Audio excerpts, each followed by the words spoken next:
Hello বন্ধুরা, আমি অরিন্দম আর আপনারা দেখছেন আমার ইউটিউব চ্যানেল নেচার বেনিফিট।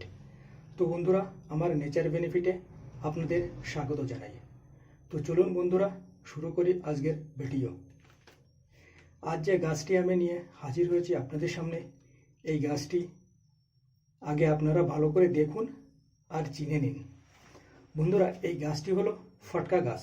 অনেকে এই গাছকে বন ট্যাপারি ট্যাপটেপে নামেও চেনেন। গাছের শুদ্ধ নামটি হলো রসভরি গাছ। রসভরি গাছ একটি বর্ষজীবী বিরুৎ প্রজাতির উদ্ভিদ। পতিত জমিতে, বাড়ির আনাচে কানাচে, মাঠঘাট, ক্ষেতের পাশে, উঁচু জায়গায়, রাস্তার ধারে, ফসলের মধ্যে আগাছা হিসাবে জন্মে থাকে। আমরা এই রসভরি গাছের গুণাগুণ জানি না বলেই একে আগাছা হিসাবে দেখি। ফটকা ফলের তিনটি প্রজাতি রয়েছে, মানে ফটকা গাছের তিনটি প্রজাতি রয়েছে। একটা হলো যেটা আমরা আগাছা মনে করি, আসলে এটা হলো দেশি ফটকা গাছ, দেশি রসভরি গাছ। আর দুটো প্রজাতি ভারতের বিভিন্ন অংশে বাণিজ্যিকভাবে চাষ করা হয়, আর এই দুইটি প্রজাতি হলো হাইব্রিড প্রজাতি। রসভরি গাছের পাতাগুলো নরম, মসৃণ। এই গাছের কাণ্ড থেকে ফল বের হয়, ঠিক বেগুনের মতোই এই গাছের ফলগুলো বের হয়। বৃত্তি লম্বা হয়ে ফলটিকে ঢেকে রাখে। শিশুরা এটিকে তুলে ফটকার মতো ফুটিয়ে আনন্দ লাভ করে। ফলগুলো পাকলে আপনা থেকেই মাটিতে ঝরে পড়ে। ফলগুলো পাকলে কিছুটা লাল হলুদ কালারের হয়ে থাকে। তো বন্ধুরা, চলুন এবার জেনে নিই এই ছোট্ট গাছটির অপারেশন গুণাগুণ। ফটকা গাছের ফল বলবর্ধক হিসাবে কাজ করে। ফটকা গাছের পাতা মূত্রনালীর সংক্রমণ প্রতিরোধ করতে সক্ষম। এটি রোজ সেবন করলে শরীরের রোগ প্রতিরোধক ক্ষমতা বেড়ে যায়, তার সাথে চোখের জ্যোতিও বৃদ্ধি পায়। চুল পড়া রোধে কিংবা চুলের যত্নে এই ফলের ভিতরের অংশ টনিক হিসাবে কাজ করে।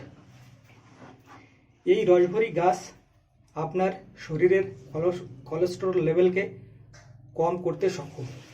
ক্যান্সার, ডায়াবেটিস, হৃদয় রোগ আর অ্যালজাইমের মতো অনেক বড় বড় রোগেও ফটকা গাছ সম্ভাবিত ভূমিকায় দেখা গেছে। ফটকা গাছ শরীরের ওজন নিয়ন্ত্রণ করার জন্য ব্যবহার করা হয়। ফটকা গাছের পাতা থেকে তৈরি কাড়া খেলে হাত পা ফোলার রোগ থেকেও মুক্তি পাওয়া যায়। সেই সাথে বাওয়াসির রোগও ঠিক করতে সক্ষম এই রসভরি গাছ। হাড়কে বলবর্ধক করতে এবং হাড়কে শক্ত করতে সাহায্য করে এই রসভরি গাছ। ডার্মাটাইটিস আর রুমটিজমের মতো সমস্যাকেও কন্ট্রোল করে এই রসভরি গাছ। বন্ধুরা, যে গাছটিকে আমরা আগাছা বলে চিনি, আপনারা কি জানতেন এই গাছের এতটা গুণাগুণ? অনেকে বলেছেন যে এই গাছটি বিষাক্ত, তবে আপনাদের ধারণাও ঠিক। এই রসভরি গাছের শুধুমাত্র ফুলটাই বিষাক্ত হয়, তাই এই গাছের ফুল কোনো কাজে ব্যবহার করা হয় না, বা ওষুধ হিসাবেও এই ফুলটিকে কিন্তু ব্যবহার করা হয় না। ফুল বাদ দিয়ে এই গাছের সমস্ত জিনিসই ভেষজ গুণে পরিপূর্ণ। তো বন্ধুরা, বুঝতেই পারছেন যে এই গাছটি কতটা উপকারী আমাদের মানব শরীরের উপর।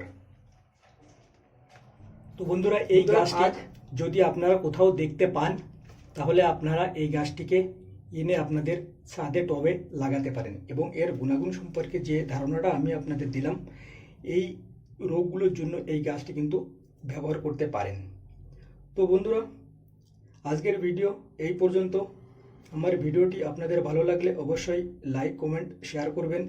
আমার এই ভিডিওটি যদি আপনাদের একটু হেল্পফুল বলে মনে হয়, তাহলে আমার চ্যানেলটি অবশ্যই সাবস্ক্রাইব করবেন।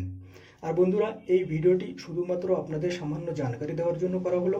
এটি ব্যবহার করার আগে বিশেষজ্ঞদের কাছ থেকে অবশ্যই পরামর্শ নেবেন। তো বন্ধুরা, ভিডিওটি লাস্ট পর্যন্ত দেখার জন্য ধন্যবাদ। দেখা হবে আগামী ভিডিওতে। জয় হিন্দ।